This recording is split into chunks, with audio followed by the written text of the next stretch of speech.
Hello friend, आज हम matter के बारे में डिस्कस करेंगे। ये क्लास 9th का साइंस का चैप्टर 1 है। देखो मैटर क्या है। Matter anything which has its mass and occupies A space. तो कोई भी चीज़ जो कोई स्थान घेरती है और जिसका अपना एक द्रव्यमान होता है उसे मैटर बोलते हैं, और हिंदी में उसे द्रव्य बोलते हैं, द्रव्य। अच्छा, मैटर की 3 अवस्थाएं होती हैं। एक होता है आपका सॉलिड, दूसरा होता है लिक्विड और तीसरा होता है गैस। तो 3 अवस्थाएं हैं, सॉलिड, लिक्विड और गैस।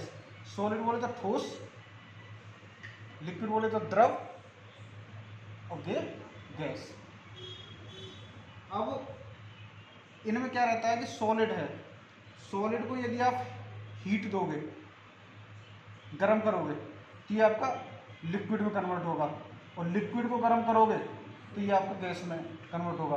गैस को यदि ठंडा करोगे तो द्रव में कन्वर्ट होगा, और द्रव को यदि ठंडा करोगे तो ये ठोस में कन्वर्ट होगा।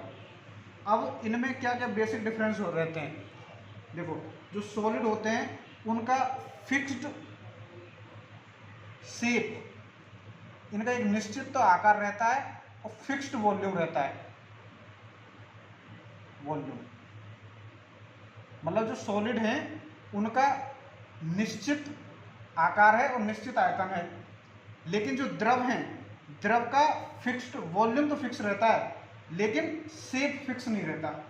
और जो गैसेज हैं उनका न तो आकार फिक्स है और ना ही आयतन फिक्स है। अच्छा, दूसरा है कि जो सॉलिड जो होते हैं ना, सॉलिड का मेल्टिंग पॉइंट और बॉइलिंग पॉइंट ये ज़्यादा होते हैं। जो सॉलिड हैं उनके मेल्टिंग पॉइंट और बॉइलिंग पॉइंट, मेल्टिंग पॉइंट बोले तो गलनांक, बॉइलिंग पॉइंट क्वथनांक, ये सबसे ज़्यादा होते हैं, जबकि लिक्विड्स के लोअर बॉइलिंग पॉइंट होता है सॉलिड से, और गैसेस का सबसे कम होता है, लो मेल्टिंग पॉइंट और लो बॉइलिंग पॉइंट। अच्छा, जो डिफ्यूजन की यदि बात करें तो डिफ्यूजन जो है सॉलिड्स में बहुत ही कम होता है, द्रव में उससे ज़्यादा, और गैसेस में सबसे ज़्यादा डिफ्यूजन होता है। डिफ्यूजन बोलते हैं विसरण। अच्छा, जो सॉलिड है उन वो लीस्ट कंप्रेसिबल होते हैं। देखो सॉलिड्स में क्या होता है, इस तरीके से पूरा फिक्स रहते हैं ये, और इनमें जो अंतराणविक बल है वो आपस में बहुत ज़्यादा होता है। एटॉमिक डिस्टेंस इनकी आपस में कम होती है, तो ये एक तरह से सॉलिड रहते हैं, फिक्स रहते हैं, तो इनको कम कंप्रेस किया जा सकता है। जो द्रव हैं उनको सॉलिड की अपेक्षा ज़्यादा कंप्रेस किया जा सकता है, मतलब संपीड़ित किया जा सकता है, दबाया जा सकता है। और जो गैसेज हैं उनको बहुत ज़्यादा दबाया जा सकता है। Gases possesses highest compressibility. अच्छा, जो जो सॉलिड हैं वो फ्लो नहीं करते हैं, लिक्विड फ्लो करते हैं, और गैसेज बहुत ज़्यादा फ्लो करते हैं। अच्छा, जो सॉलिड्स हैं उनमें स्मॉल इंटरपार्टिकल डिस्टेंस, ये जो इंटरपार्टिकल डिस्टेंस ये बहुत कम होती है, जबकि लिक्विड्स में इंटरपार्टिकल डिस्टेंस ज़्यादा होती है, और गैसेज में तो इंटरपार्टिकल डिस्टेंस बहुत ज़्यादा होती है। गैसेज डिफ्यूज होती हैं। अच्छा अच्छा, एक चीज़ तो हमने ये देखी थी कि ये एक दूसरे में कैसे कन्वर्ट होते हैं। यदि कोई चीज़ है सॉलिड, सॉलिड से बनता है लिक्विड, तो ये हीट के द्वारा बन सकता है, और जब ये बनता है ना तो इस चीज़ को बोलते हैं फ्यूजन। तो फ्यूजन क्या है, सॉलिड से लिक्विड का बनना, फ्यूजन। और लिक्विड से सॉलिड का बनने को क्या बोलते हैं, सॉलिडिफिकेशन। सॉलिडिफिकेशन, ये तो हो गया सॉलिड और लिक्विड का। यदि हम बात करें लिक्विड और गैस की, ये लिक्विड है, लिक्विड से गैस, ये जब लिक्विड से गैस बनता है तो इसको बोलते हैं वेपोराइजेशन, वाष्पीकरण, वेपोराइजेशन। और यदि गैस से लिक्विड बने तो उसको क्या बोलते हैं, कंडेंसेशन। कंडेंसेशन बोले संघनन, संघनन बोलते हैं जब आपका गैस से लिक्विड बनता है। मतलब जैसे बादल हैं, बादल संघनित होकर बरस पड़ते हैं, बारिश होती है, तो वो प्रक्रिया कंडेंसेशन है। और गैस से जो सॉलिड बनता है,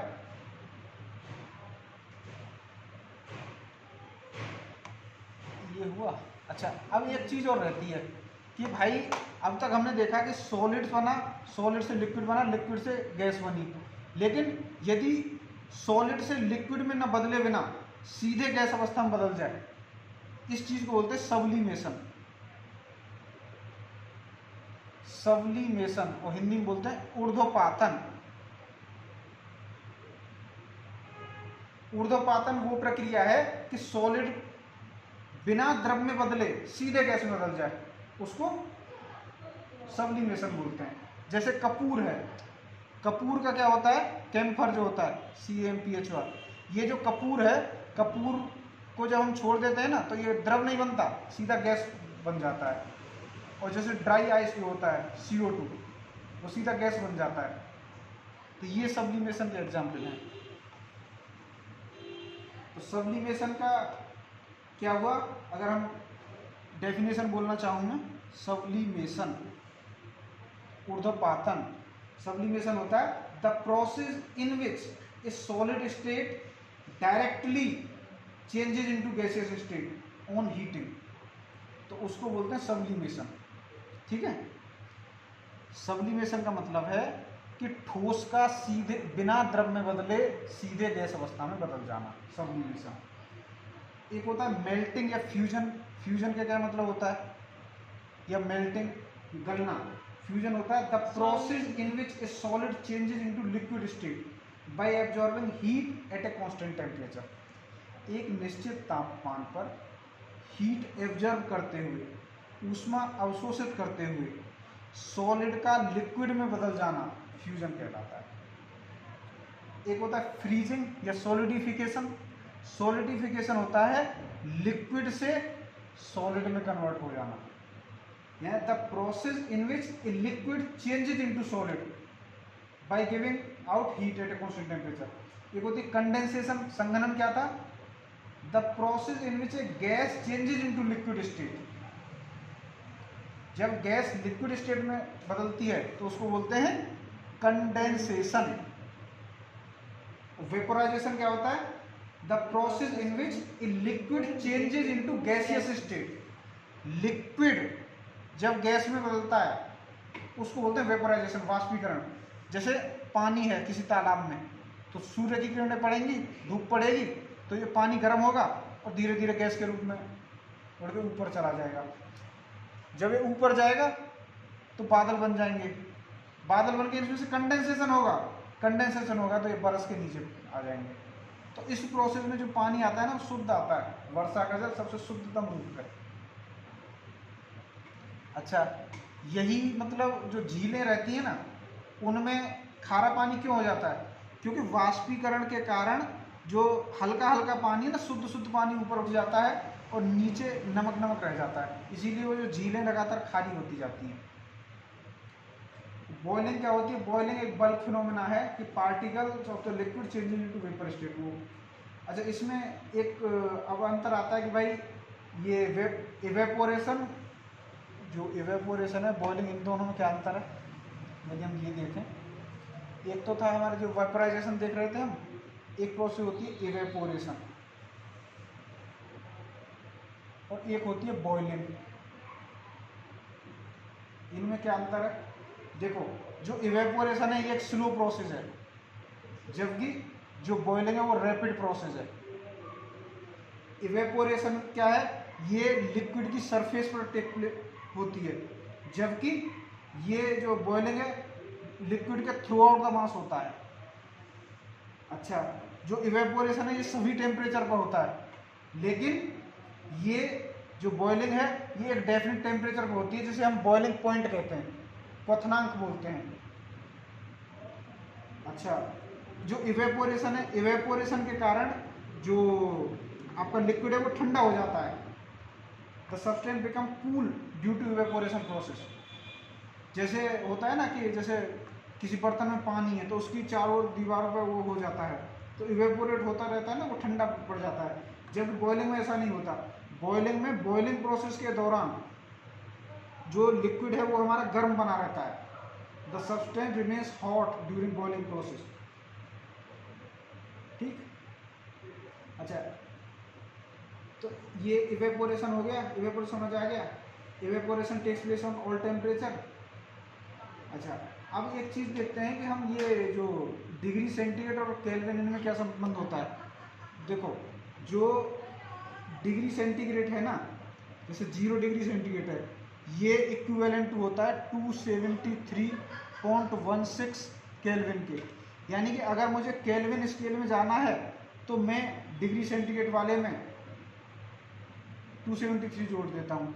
और फ़ारेनहाइट से इसको कैसे वो करते हैं एक दूसरे से रिलेट, फ़ारेनहाइट से रिलेट करने के लिए फॉर्मूला है ये C/5 = F-32/9, इससे निकाल देते हैं। जैसे मान लिया आपको फ़ारेनहाइट में टेम्परेचर पूछा है, आपको C में दिया है कि C आपका 100 डिग्री सेंटीग्रेड है। 100 डिग्री सेंटीग्रेड को फ़ारेनहाइट में चेंज करो, तो कैसे चेंज करोगे? हम लिखेंगे 100/5 = F-32/9। अब 100/5 कितना हो जाता है? 20। 20 पंजे 100, 20 की इधर गुणा होगी तो ये क्या हो जाएगा? F-32 बराबर 20 निम्मा 180। तो F कितना आ जाएगा? 32 + 180 कितना हो गया? 212। तो 100 डिग्री सेंटीग्रेड का मतलब 212 फ़ारेनहाइट होगा। अगर मैं ये बोलूँ कि मेरा 100 डिग्री सेंटीग्रेड है, ये केल्विन में कितना होगा? 100 डिग्री सेंटीग्रेड को केल्विन में बताओ। तो देखो, हम जानते हैं कि जो 0 डिग्री सेंटीग्रेड होता है वो 273 केल्विन होता है। मतलब केल्विन स्केल में जाने के लिए 273 ऐड कर देते हैं। तो 100 में और ऐड कर देंगे तो 100 + 273, तो ये 373 हो जाएगा, 373 केल्विन। मतलब 100 डिग्री सेंटीग्रेड का मतलब, तो जैसे जल है ना, पानी का बॉइलिंग पॉइंट रहता है 100 डिग्री सेंटीग्रेड। अगर केल्विन में पूछेंगे तो 373 केल्विन। ठीक। तो पानी की जो है ना मैक्सिमम डेंसिटी 4 डिग्री सेंटीग्रेड पर होती है। 0 डिग्री सेंटीग्रेड के बाद वो जम जाता है, जो जम जाता है तो उसका जो वॉल्यूम है ना ज़्यादा हो जाता है। अच्छा, कुछ क्वेश्चंस दिए हैं, जैसे कुछ क्वेश्चन पूछे हैं, इसमें पूछा है कि भाई कौन कौन सी वो हैं आपका मैटर, जैसे चेयर, एयर, हीट, इनमें कौन सा वो है? देखो, चेयर का मास होता है और स्पेस ऑक्यूपाई करती है, तो इसीलिए जो चेयर है ना ये मैटर है। एयर ये भी मैटर है, गैस है। लेकिन हीट ये कोई मैटर नहीं है, हीट होता है घृणा, ये तो भाव है, ठीक है ना, फीलिंग्स है।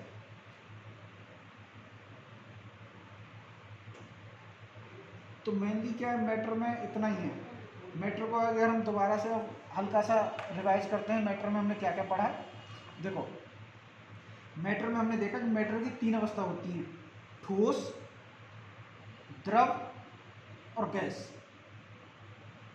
सॉलिड, लिक्विड और गैस। इसमें ये सॉलिड है, इसका निश्चित आकार और निश्चित आयतन होता है। द्रव का निश्चित आकार नहीं होता, निश्चित आयतन तो होता है। जैसे भाई 1 लीटर पानी है तो उसको अगर गिलास में रखोगे तो गिलास का आकार ले लेगा, अगर किसी अन्य बर्तन में रखोगे तो उसका आकार ले लेगा। तो आकार उसका निश्चित नहीं है, लेकिन आयतन निश्चित है, वॉल्यूम निश्चित रहता है। गैस का ना आकार निश्चित है ना आयतन निश्चित है, जिसमें भर दोगे उसमें भर जाएगी। और इसमें विसरण बहुत ज़्यादा होता है, फैलाव ज़्यादा है। अच्छा, जो ठोस होते हैं इसमें जो पार्टिकल्स के बीच की जो डिस्टेंस है वो बहुत कम रहती है, इसमें ज़्यादा है, और गैस में तो बिल्कुल ही बहुत ज़्यादा है। ठीक, इनको बहुत कम कंप्रेस किया जा सकता है, इनकी डेंसिटी ज़्यादा होती है। द्रव की डेंसिटी इनसे कम और गैस की डेंसिटी सबसे कम होती है। गैसेज को सबसे ज़्यादा संपीड़ित किया जा सकता है। फिर गैस के विसरण के नियम आते हैं, तो ग्राम का विसरण का नियम पढ़ते हैं, वो सब हम आगे के चैप्टर्स में स्टडी करेंगे।